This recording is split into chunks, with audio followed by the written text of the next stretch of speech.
이제 3절부터 우리 한번 같이 하겠습니다. 그의 신기한 능력으로 생명과 경륜에 속한 모든 것을 우리에게 주셨다.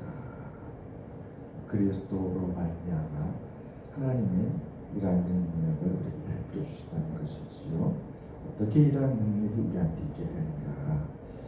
이는 자기 영광과 더불어서 우리를 부르신 이를 알므로 말미암다. 그리스도와 하나님을 알아야 된다는 거죠. 특별히 그리스도를 알아야 한다. 이로써 4절입니다. 이로써 그 보배롭고 지극히 큰 약속을 우리에게 주사 이 약속으로 말미암아 말하자면 생명과 경건에 속한 모든 것을 우리에게 주었다는 이 보배롭고 지극히 큰 약속이죠. 이 약속으로 말미암아 너희가 정욕 때문에 세상에서 썩어질 것을 피하여 신성한 성품에 참여하는 자가 되게 하십니다. 우리로 하여 그리스도를 닮아갈 수 있도록 그리스도는 곧 하나님의 본질이시지요.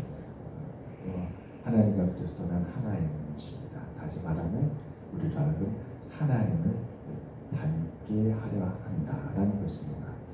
놀라운 소망이 아닌가 싶습니다. 어떻게 우리가 하나님을 닮아갈 수 있을까? 5절입니다. 그러므로 이러한 소망이 있기 때문에 그러므로라는 것이죠. 이러한 소망 때문에 너희가 더욱 힘써 너희 믿음의 덕의 지식의 절제를 절제의 인내의 경건의 형제 우애의 사랑을 더하라. 이 8가지가 핵심입니다. 우리는 그리스도를 말미암은 그 약속을 통하여서 하나님의 성품에 참여하는 자가 됐다는 것이죠. 이 놀라운 약속을 받은 하나님의 자녀가 됐습니다. 그렇기 때문에 우리는 이러한 8가지에 힘을 써야 된다는 것입니다. 이 8가지를 통하여서 우리가 하나님의 성품에 닮아가게 된다. 8절입니다. 이런 것이 너희에게 흡족한즉 너희도 주 예수 그리스도를 알기에 게으르지 않고 열매 없는 자가 되지 않게 하려 함이나 이런 것이 없는 자는 맹이라 멀리 보지 못하고 그의 죄가 깨끗하게 된 것을 잊어버립니다. 이런 것이 없으면 열매도 없게 되고 또 하나님의 은혜도 잊어버리게 되는 것이죠. 옛적에 그리스도께서 또 옛적에 하나님께서 우리에게 하신 약속과 그 은혜들을 이와 같은 8가지 우리가 힘써 애를 써야 되는 8가지가 부족하게 되면 이러한 은혜를 잊어버린다는 것입니다. 10절입니다. 그러므로 형제들아 더욱 힘써 너희 부르심과 택하심을 굳게 하라. 택하심과 부르심과 택하심을 굳게 하는 것은 바로 핵심적인 8가지를 힘써 행하는 것입니다. 믿음의 덕의 지식의 절제를 인내의 경건의 형제 우애의 사랑을 더하는 것. 이 8가지가 핵심입니다. 이 8가지를 열심히 힘을 다하여서 굳게 하는 것입니다. 이렇게 하면 실족하지 않는다는 것입니다. 너희가 이것을 행하지 언제든지 실족하지 아니라. 우리가 베드로후서 2장부터 보게 되면 거짓 선지자들과 거짓 선생들이 나옵니다. 잘못된 가르침으로 성도들을 미혹하여서 은혜로부터 멀어지게 하는, 그래서 잘못된 길로 가게 되고 그리고 은혜의 삶을 무너뜨리고 잃어버리게 되는 이런 안타까운 일들이 벌어지게 됩니다. 이런 것이 말하자면 실족인데 이 8가지를 굳게 지키고 행하게 되면 길을 잃지 않는다는 것입니다. 11절입니다. 이같이 하면 실족하지 않을 뿐만 아니라 또 한 가지 매우 중요한 것입니다. 11절에 우리 주 구주 예수 그리스도 영원한 나라에 들어감을 넉넉히 너희에게 주시리라.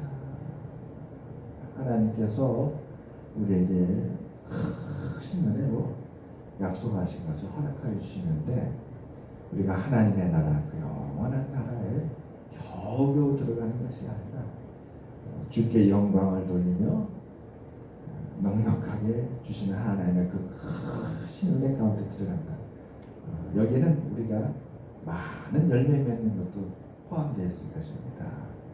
믿음의 귀한 삶을 통하여서 주변에 하나님의 뜻을 이루고 또 전파하며 많은 사람들이 더불어서 함께 하나님 나라에 들어가는 그런 영광과 은혜가 우리에게 있을 것입니다.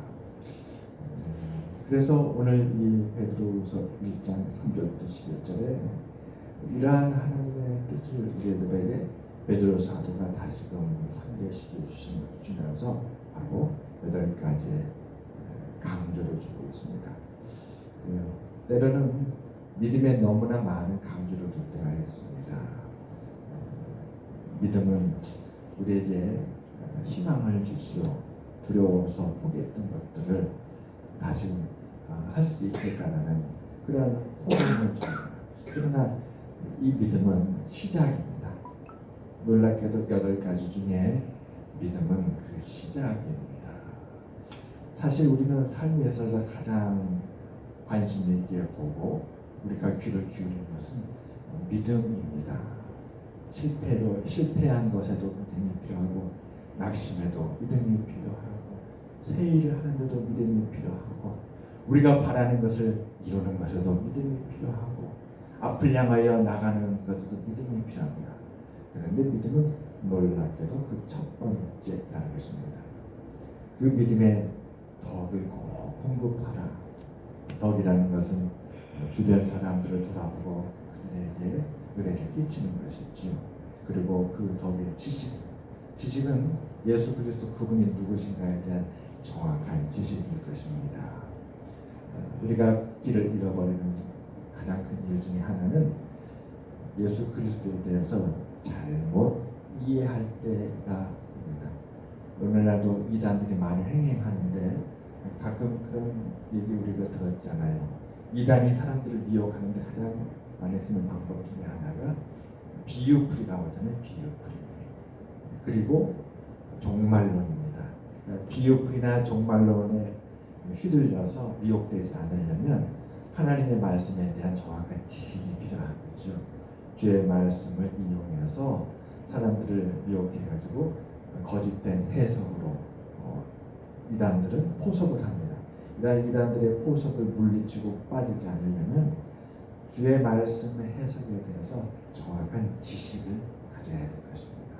그 지식의 절제 인내를, 인내의 경건의 형제우애를, 형제우애의 사랑을 가라. 마지막은 놀랍게도 사랑을 가라. 이렇게 됐습니다. 이 사랑은 학자들은 그렇게 얘기합니다. 아가페 사랑이다.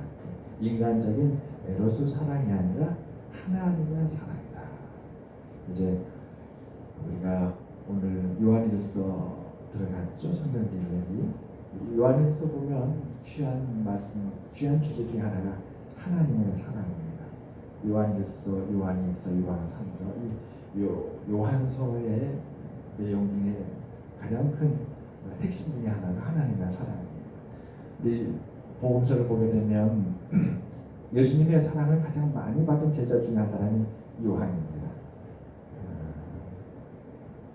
요한은 예수님의 무릎에 자기 머리를 베개 삼아 누워서 그렇게 주님을 따랐던 제자입니다. 그만큼 주님이 요한을 사랑했고 요한도 주님을 사랑했습니다. 그러다 보니 요한 사도가 쓴 요한서의 중심 주제 중에 하나가 하나님의 사랑입니다. 여러분 오늘 이 베드로 사도가 마지막에 가장 중요하게 우리가 꼭 갖춰야 될 덕목이 바로 사랑이다, 하나님의 사랑이다 이렇게 말씀하고 있습니다. 이와 같은 8가지를 우리들에게 공급하면 그리스도를 알기에 충분합니다. 그리고 반드시 우리에게 영적인 열매가 맺히게 될 것이다. 이렇게 사도가 말씀해 주고 있습니다. 저도 이 8가지를 자주 마음에 품고 생각했었습니다. 이게 도움이 되더라고요. 실제 삶에. 사도 베드로의 이 말씀이 참 지혜로운 말씀이에요. 내게 지금 필요한, 내게 지금 부족한 게 뭘까? 그걸 생각하게 만들어줘요. 그리고 지금 나한테 무엇이 필요한가를 보게 하는 것이죠. 믿음인가, 덕인가, 지식인가, 절제인가, 인내인가, 하나님께 예배드리는, 그리고 말씀을 실천하는 경건인가. 혹시 내가 하나님의 말씀을 실천하고 열심히 신앙생활하는데 이것이 때로 형제에게 해가 되고 형제를 괴롭히는 것이 되지는 않았는가. 그럴 때는 어떻게 합니까? 나의 경건도 중요하고 나의 신앙생활도 중요하지만 형제를 위해서 돌아보는 그 형제에 대한 우애가 필요하겠죠. 또 형제 우애는 어떻습니까? 인간적인 우애가 될 수 있잖아요. 형제니까. 그럴 때 우리에게 필요한 것은 인간적인 우애를 넘어서는 무조건적이고 그리고 거룩한 하나님의 사랑을 우리가 보고 배워서 공부해야 될 필요가 있는 것이죠. 이렇게 이러한 것들을 하나 따라가면서 우리에게 공급할 수 있도록 도움을 주는 아주 귀한 말씀입니다. 사도 바울은 지식이 참으로 충만했던 훌륭한 지식인이었습니다. 그런데 사도 바울은 사랑이 늘 부족했죠. 그는 사랑이 부족하여서 자기의 그 너무나도 탁월했던 지식이 때로는 형제들에게 해가 될 때가 있었습니다. 그런 자기가 겪었던 것이죠. 그래서 사도 바울은 고백했잖아요. 나는 삼층까지 보았던 하나님의 너무나 큰 계시를 받은 은혜를 하는데 이로 말미암아 자기가 자고해지고 교만해졌다. 그래서 스스로가 자고해지고 교만해지면 어떻게 됩니까? 형제들과 해를 끼치게 되는 것이죠. 그래서 자기를 쳐서 그리스도께 복종시키는데 어디에 복종시켰습니까? 그리스도의 사랑이 아닐까 싶습니다. 최종 목적, 최종적으로 공급해야 될 가장 큰 덕목은 놀랍게도 사랑이었다는 것이지요. 사랑은 가장 어려운 것이면서도 우리의 모든 것을 돕는 가장 귀한 것이 아닌가 싶습니다. 우리 자신을 사랑 앞에 두고 다시 바라볼 때에 거기서 비로소 하나님을 알게 되고 우리의 신앙이 더 깊어지고 커지지 않을까 싶습니다.